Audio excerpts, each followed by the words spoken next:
Boa noite a todos.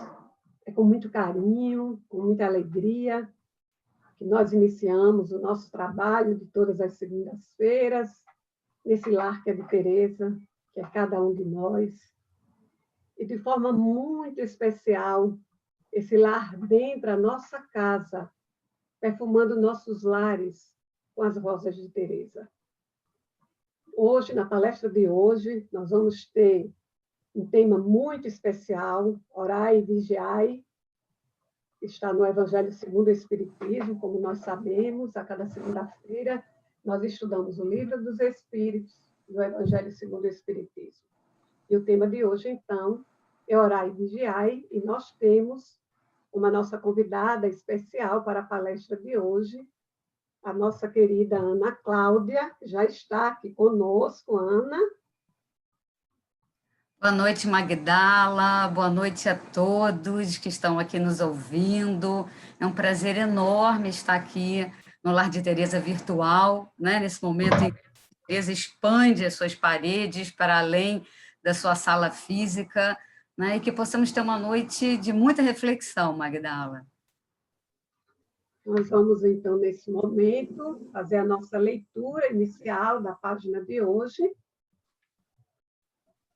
Oração e Renovação, do livro Vinha de Luz, do nosso querido Emmanuel, psicografado pelo nosso querido Chico Xavier, quando ainda estava entre nós. Oração e Renovação. Holocaustos e oblações pelo pecado não te agradaram. Paulo, em Hebreus, capítulo 10, versículo 6.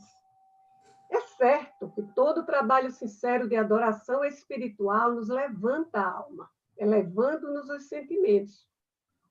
A súplica no remorso traz-nos a bênção das lágrimas consoladoras.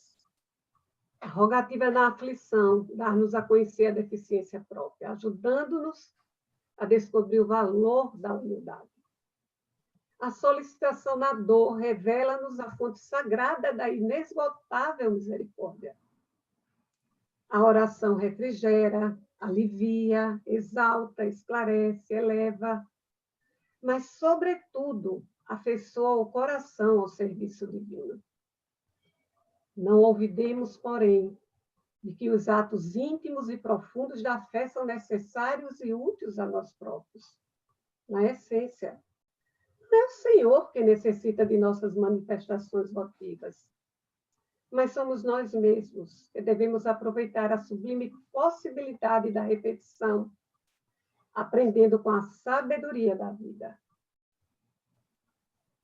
Jesus espera por nossa renovação espiritual acima de tudo. Se erraste, é preciso procurar a porta da retificação. Se ofendeste alguém, corrige-te na devida reconciliação. Se te desviastes da senha reta, volta ao caminho direito. Se te perturbaste, harmoniza-te de novo. Se abrigaste a revolta, recupera a disciplina de ti mesmo. Em qualquer posição de equilíbrio, lembra-te de que a prece pode trazer sugestões divinas, ampliar-te a visão espiritual e proporcionar-te consolações abundantes. Todavia, para o Senhor não basta as posições convencionais ou verbalistas. O Mestre confere-nos a dádiva e pede-nos a iniciativa. Nos teus dias de luta, portanto, faze os votos e promessas que forem de teu agrado e proveito. Mas não te esqueças da ação e da renovação, aproveitáveis na obra divina do mundo e sumamente agradáveis aos olhos do Senhor. Emmanuel. Meus queridos irmãos, nesse momento, já em conexão direta com esses queridos mentores espirituais desse lar que é de Teresa, mas que é de cada um de nós, nós pedimos as falanges da nossa querida Teresa, Antônio de Aquino, Dr. Bezerra, André Luiz, Paulo de Tarso, e tantos outros irmãos anônimos e abnegados que se encontram ao nosso lado, os orientando, os harmonizando, e a Ele que pedimos que possam estar com a nossa querida Ana Cláudia, a intuindo, para que ela possa trazer para nós a lição de hoje, que foi feita com tanto cuidado, com tanto carinho e com tanto amor, com a graça de Deus. Nossa querida Ana, você já pode começar a sua palestra. Magdala, querida, né, envolvida pela sua prece, pelas melhores vibrações que podemos sentir nesse momento. Começamos, então, as nossas reflexões da noite de hoje, né? E não poderia ser tão propício esse tema, né? Orai e vigiai. E uma pequena curiosidade antes de adentrarmos nas reflexões, que o curioso foi que quando o João nos convidou para esse estudo, uma intuição chegou de imediato. Na hora me assustei e a intuição dizia o seguinte: construir a casa na rocha e o evangelho no coração. Naquele momento me assustei, falei: construir a casa na rocha, o evangelho no coração, guardei. Quando começamos, então, os estudos, né, para preparar para essa noite, vigiai e orai, né, que foi o que Jesus nos disse, vigiai e orai para que não entreis em tentação.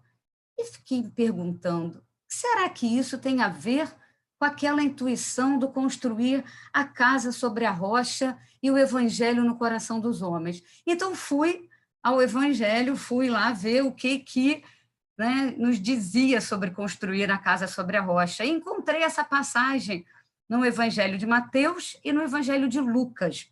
Vou ressaltar aqui o que Lucas nos diz nos últimos versículos do capítulo 6 do seu Evangelho. Vejam bem o que ele fala. Por que vos chamam Senhor, Senhor, e não fazem o que digo? Eu lhes mostrarei a que se compara aquele que vem a mim, ouve as minhas palavras e as pratica. É como um homem que, ao construir uma casa, cavou fundo e colocou os alicerces na rocha. Quando veio a inundação, a torrente deu contra aquela casa, mas não conseguiu abalar, porque estava bem construída. Mas aquele que ouve as minhas palavras e não as pratica é como um homem que construiu uma casa sobre o chão, sem alicerces. No momento em que a torrente deu contra aquela casa, ela caiu e a sua destruição foi completa. Mateus faz uma pequena diferença no finalzinho dessa passagem, e ele diz assim: quem ouve estas minhas palavras e não as pratica é como um insensato que construiu a sua casa sobre a areia.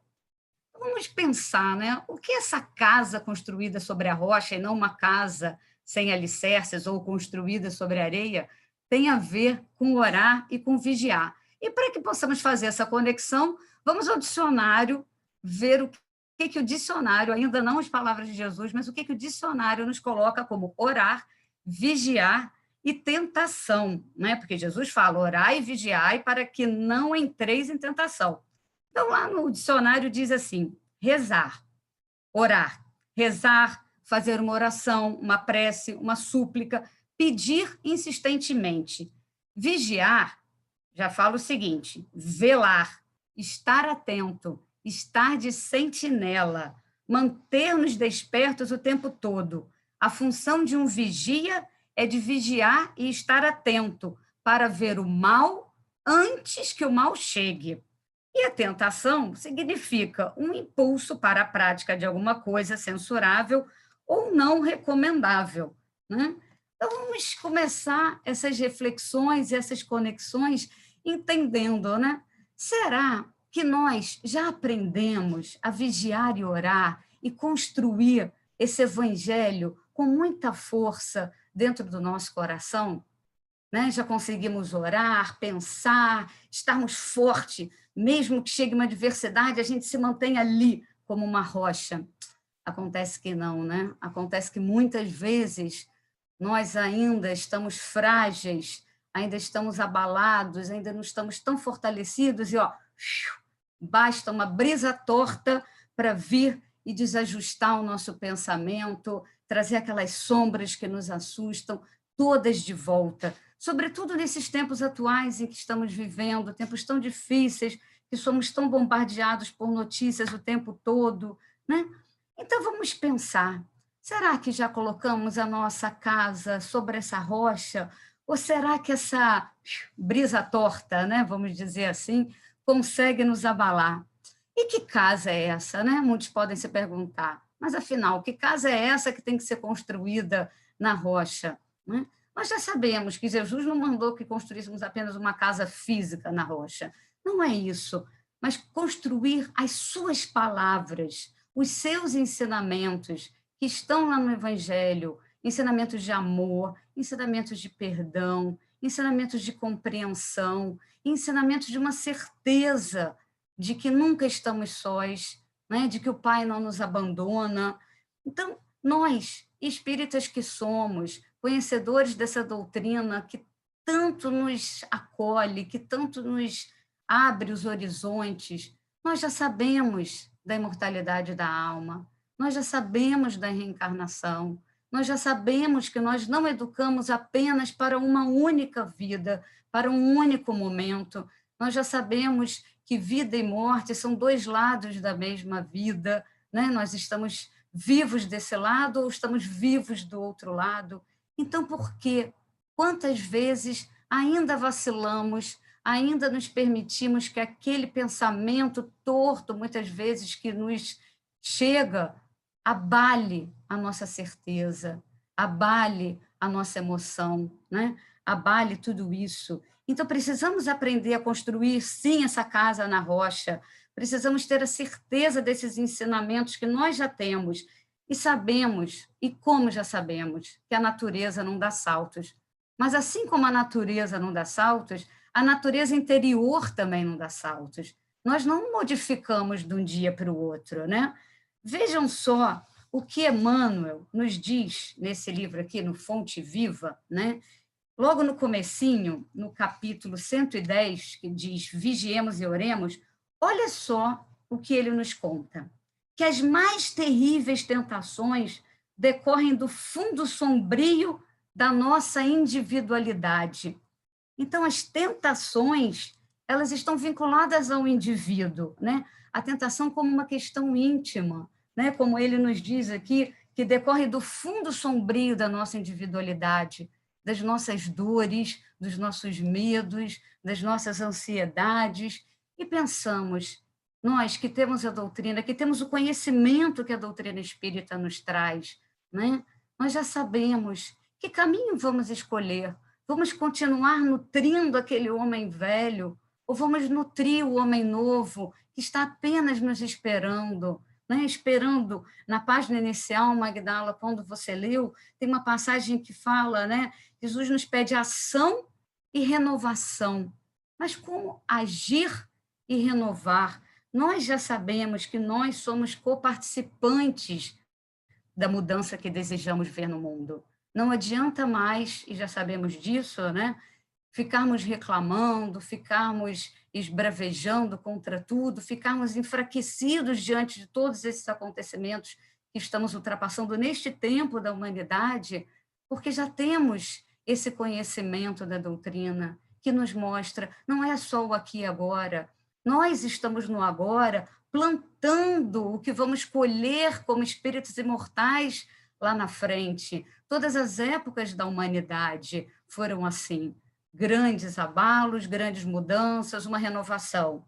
E de pouco em pouco, a natureza vai andando, a natureza humana também vai caminhando, né? E nós não caminhamos em grandes passos. É preciso que nós saibamos aprender a dar um passo de cada vez.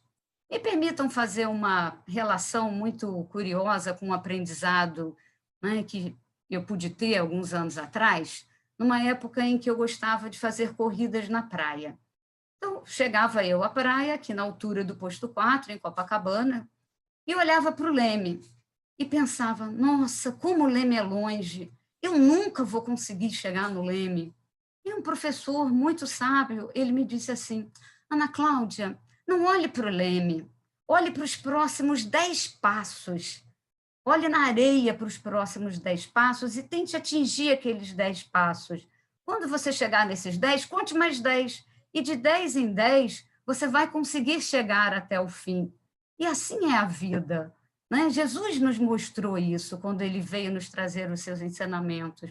Aprendamos a dar 10 passos, vamos dizer assim, de cada vez, para que possamos chegar naquele objetivo que tanto queremos e que nas nossas orações vamos conseguir, porque já vamos saber que nenhuma adversidade que vai nos chegar vai nos abalar tanto que não possamos levantar a cabeça, respirar fundo e aprendermos a dar mais 10 passos, né? Porque de 10 em 10 nós vamos chegar ao fim, e nós já sabemos que nós estamos aqui nessa educação do espírito imortal para conseguirmos chegar a sermos espíritos perfeitos, né?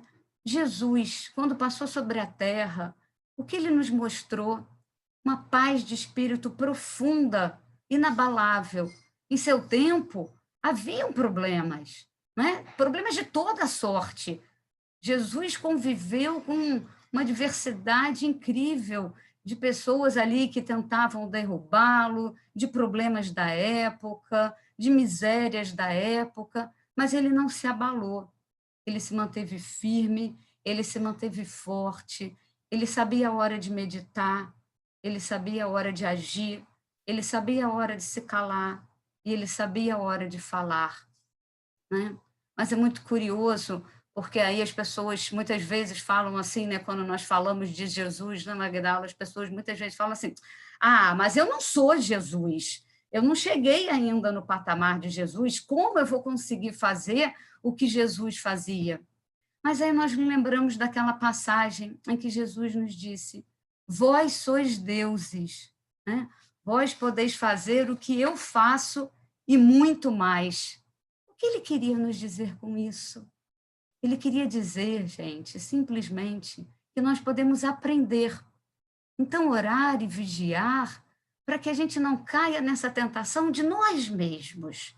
Porque tudo aquilo que nos abala, tudo aquilo que nos tira do eixo, tudo aquilo que nos tira do caminho, todo pensamento que a gente deixa o vento torto mudar a nossa firmeza de espírito, é porque ainda temos que aprender. E Jesus sabia, mas ele nos mostrava o caminho, né? Nos dizendo que nós poderíamos aprender. E como que nós podemos aprender? Treinando, vivendo 10 passos de cada vez, 10 dias, né? Vamos pegar aí o número 10 para fazer uma brincadeira com essa possibilidade de aprendizado, né?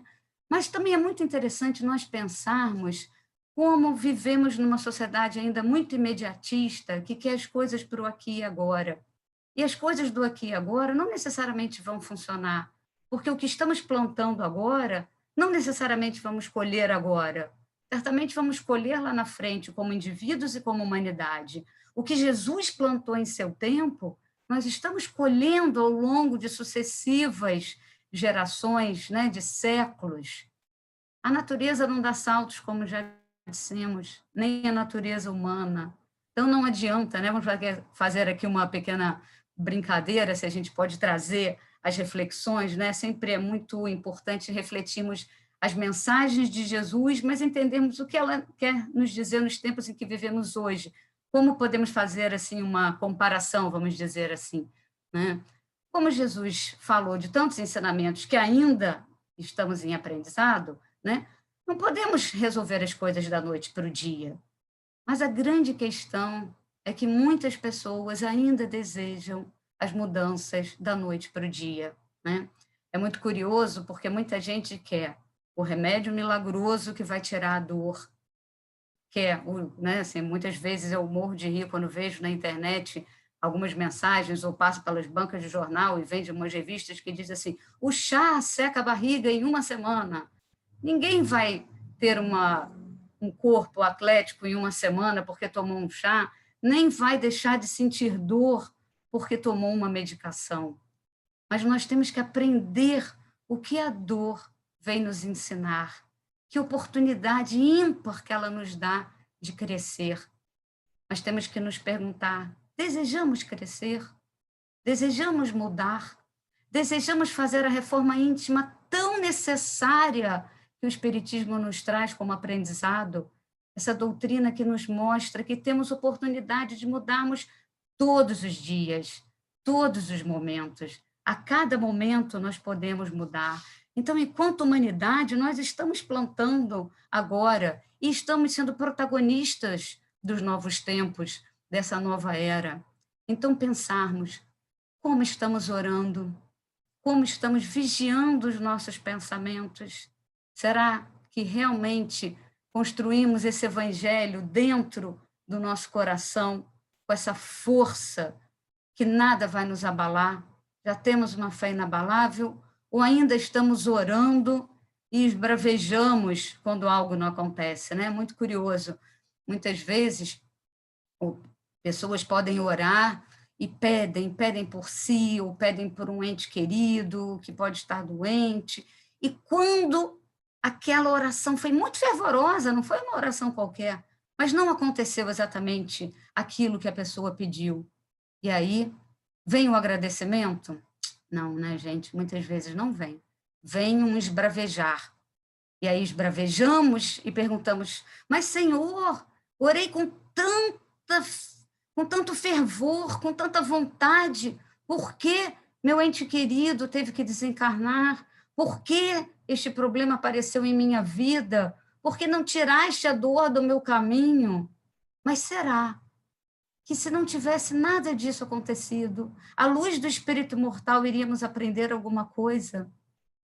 Jesus teve muitas pedras no seu caminho e aprendeu a tirá-las com muita serenidade, porque ele, ao chegar aqui, já era um espírito muito iluminado, era um espírito que veio exatamente para trazer para nós, ainda aprendizes do seu evangelho, a colocar essa luz em nosso caminho. Então, não temos mais que ter aquele pensamento de, oh, por que isso aconteceu comigo? Né? Quando temos esse tipo de pensamento, é como se nos colocássemos num lugar de superioridade, né? Por que não poderia acontecer com a gente? Né? Por que isso acontece com os outros? Esquecendo muitas vezes que nós somos os outros dos outros. Então, a pergunta não é por que não comigo? Por que comigo, né? Mas por que não comigo? O que tenho eu de tão especial que não possa sentir dor? E o aprendizado da dor, né? Leon Denis já fala tanto do aprendizado da dor no seu livro, né? O problema do ser e do destino, que antes era o problema do ser, do destino e da dor, agora é o problema do ser e do destino. A dor como essa dádiva. Pode parecer paradoxal falarmos dor e dádiva, mas a dor como uma dádiva de crescimento à luz do espírito imortal, não apenas do aqui e agora, mas a dor como um farol a nos trazer uma reflexão. E aí, ao aprendermos a olhar para a dor como um bálsamo que vai nos modificar, começamos a entender o orar e o vigiar da forma como Jesus nos disse, para não cairmos em tentação. Né? Quando Jesus fazia suas curas, o que ele dizia para as pessoas? Vá e não peques mais. O que ele queria dizer com vá e não peques mais? Simplesmente vá e não cometa os mesmos erros. Não cometa os mesmos erros que fazem com que sua vida continue na mesma estrutura, da mesma forma, da mesma maneira, mas vá e aprenda a fazer diferente. Aprenda a amar, aprenda a perdoar, aprenda a colocar no teu caminho a luz das palavras, né, que ele nos ensinou. Então, nós temos a dádiva da prece como uma dádiva de autoconhecimento, não mais para ficarmos pedindo aquilo que gostaríamos que acontecesse, porque muitas vezes aquilo que pedimos não é o melhor para nós, né? Mas muitas vezes as pessoas se perguntam, não, mas se aquilo acontecesse, seria ótimo na minha vida. Seria ótimo à luz do quê que pensamos isso, né? Mas nós que não sabemos ainda dos desígnios divinos na vida, precisamos entender que muitas vezes um não, uma dor, uma dificuldade, um parente complicado, alguma complicação, né, seja profissional, pessoal, de saúde, vem para nos reformar à luz da imortalidade da alma, à luz desse espírito imortal que somos e que estamos sempre nos educando, né, para o eterno da vida. Então, pensando muito nesse construir a casa sobre a rocha, que é construir esse evangelho com as palavras de Jesus, com os ensinamentos de Jesus nessa rocha que está dentro de nós, que é o nosso coração, e que muitas vezes ainda fraquejamos, né? Muitas vezes ainda não aprendemos a ter aquela fé inabalável, né? O que é uma fé inabalável? As pessoas podem se perguntar. É aquela fé que temos certeza que estamos no caminho certo, que as coisas que acontecem querem nos educar, querem nos dar essa oportunidade de aprendizado, né? Quando criança, havia na minha casa de infância, onde passávamos férias, um sininho atrás da porta. Algumas pessoas já me ouviram falar sobre isso. E atrás do sininho havia uma frase: a fé move montanhas. Nossa casa era de frente para uma grande montanha. E eu, uma menina pequena, ia para frente da casa, de frente para aquela montanha, fechava os meus olhos e ficava: eu tenho muita fé, eu tenho muita fé, eu tenho muita fé, a montanha vai se mexer. E eu ficava tão frustrada, porque eu não entendia por que a montanha não mudava de lugar. E minha mãe então explicava: não, filha, não é a montanha física que vai montar de lugar, mas a força que existe dentro do seu interior que vai fazer com que os problemas que cheguem diante da tua vida mudem e você consiga ir ali, um a um, retirando eles e movendo, né? Então, essa fé que move montanhas, esse aprendizado que nós damos com os pequenos passos que temos, os pequenos passos que damos na nossa caminhada, para irmos renovando cada vez mais as sombras que muitas vezes ainda habitam o nosso interior, os medos, muitas vezes, que ainda temos.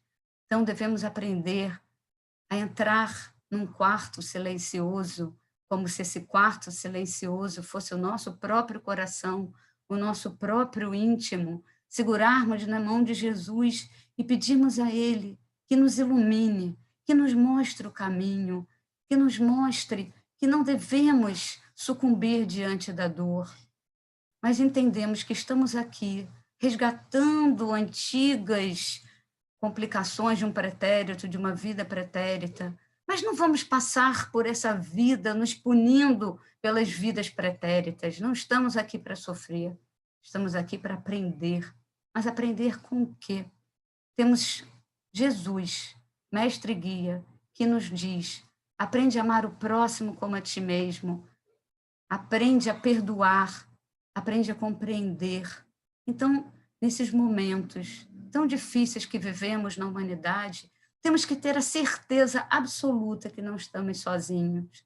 E temos esse lar de Teresa, que nesse momento conecta tantos corações, conecta corações que talvez nem frequentem o lar de Teresa, mas que estão aqui conosco nessa hora, nos intuindo, vibrando e nos dando a certeza desse amor que nos envolve, a certeza de que Jesus está conosco, de que está no leme dessa nave vida que também é a nossa vida.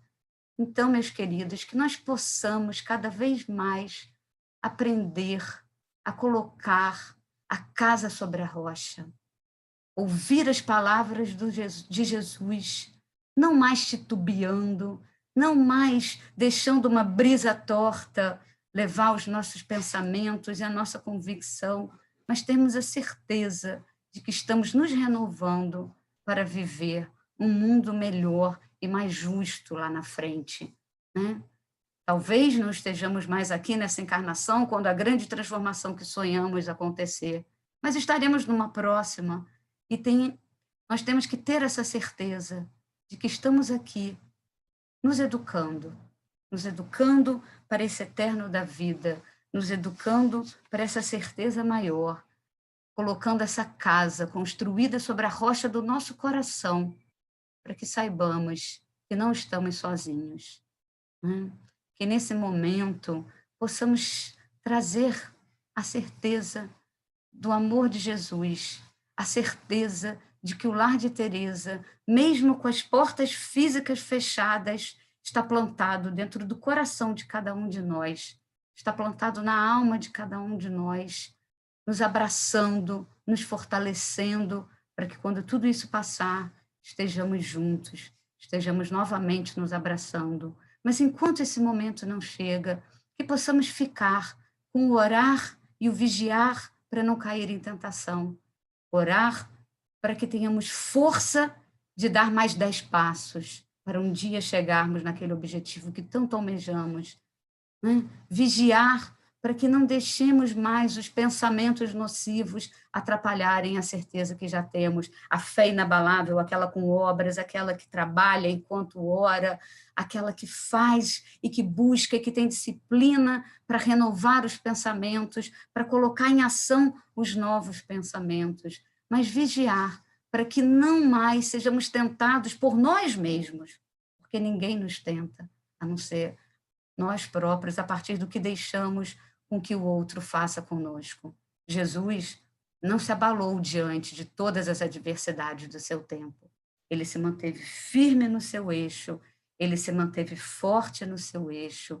Ele sempre nos disse que nós poderíamos ser o pão da vida, a luz do mundo, que possamos trazer as palavras do Evangelho de Jesus para sermos cada vez mais esse pão da vida, para sermos cada vez mais essa luz do mundo e plantarmos de vez o coração, né? Plantarmos o Evangelho no nosso coração. E antes que façamos as reflexões finais, nós trabalhamos com jovens e temos uma música muito bonita que diz o seguinte, né? Para que possamos nos lembrar dessa passagem, chama-se Alegria e Fé, da Clara e do Raul Gomes. Nós vamos, inclusive, usar essa música no trabalho com a juventude esse ano. Então, quando bater a brisa torta, lembrem-se da letra dessa música. Obviamente, eu não vou cantar, porque seria, né, um desafio no completo. Vou apenas ler um trechinho da música que diz assim: pode vir o inverno traiçoeiro, pode a tempestade desabar, pode ser até que eu tenha medo, mas a fé vai sustentar meu caminhar. Toda vez que a dúvida falar, toda voz que tentar desanimar, não será mais forte do que a vida e a beleza que me faz acreditar. Deixa o peso e a mágoa para trás. Veja a estrada florada, siga em paz. Tenha fé na jornada. Que possamos ter fé na nossa jornada. Que possamos nunca mais duvidar de que somos fortes e que podemos encontrar a luz de Deus para alcançar as mudanças que tanto desejamos, em nós, sobretudo, né? Que possamos ter essa certeza de que não existe o remédio milagroso que vai curar a dor, mas existe um evangelho de luz que nos segue, que nos mostra por onde seguirmos, como um farol de luz, né? Que possamos mirar nesse evangelho, que possamos mirar nas palavras de Jesus e em seus ensinamentos e estarmos alinhados, porque aí a dor vai ficando cada dia menor, o entendimento vai ficando cada dia maior e os passos vão ficando cada vez mais certeiros. A casa será construída na rocha do nosso coração, assim como o lar de Teresa está construído no nosso coração, e nenhuma brisa torta e nenhum vento forte vai nos abalar. Que a paz de Jesus possa estar sempre embalando os nossos corações. Gratidão a Ana, que nessa noite nos ensinou a utilizar a farmácia de Deus, através da prece, através da oração, através do orar e vigiar. Gratidão a cada um de vocês que abriu a porta dos seus lares para que as preleções do Mestre pudessem chegar aos nossos corações através dos nossos expositores, hoje de forma muito especial e particular, nossa querida Ana Cláudia. Nós convidamos cada um de vocês a estarem novamente conosco na próxima semana, às 19 horas, com o tema Os Últimos Serão os Primeiros, e a expositora será a nossa querida Tânia Wilson. Nesse momento, então, eu quero convidar cada um de vocês para que possamos fechar os nossos olhos, já harmonizados com as lições de hoje, com as palavras consoladoras e afetuosas da nossa querida Ana Cláudia. pedindo ao nosso querido Mestre Jesus, Mestre de nossas almas, o amigo de nossos corações, as legiões de Teresa, os nossos queridos mentores e amigos espirituais, para que fortaleçam os nossos corações, para que possamos a cada manhã alimentar o nosso espírito com as vibrações amorosas da oração, fazendo a conexão com os mentores e amigos espirituais, através do Evangelho, essas gotas homeopáticas que curam as dores da alma. Gratidão a esses mentores queridos, que jamais nos desamparam, e seguem ao nosso lado, nos orientando, nos harmonizando. E como disse a nossa querida Ana, que através da oração possamos entrar em sintonia com essas vibrações amorosas do plano espiritual, que vão fortalecer os nossos corações, a nossa força, a nossa vontade, o nosso desejo de enfrentar o tempo presente, socorrendo todos aqueles que passam pelos nossos caminhos. Que assim seja, com a graça de Deus.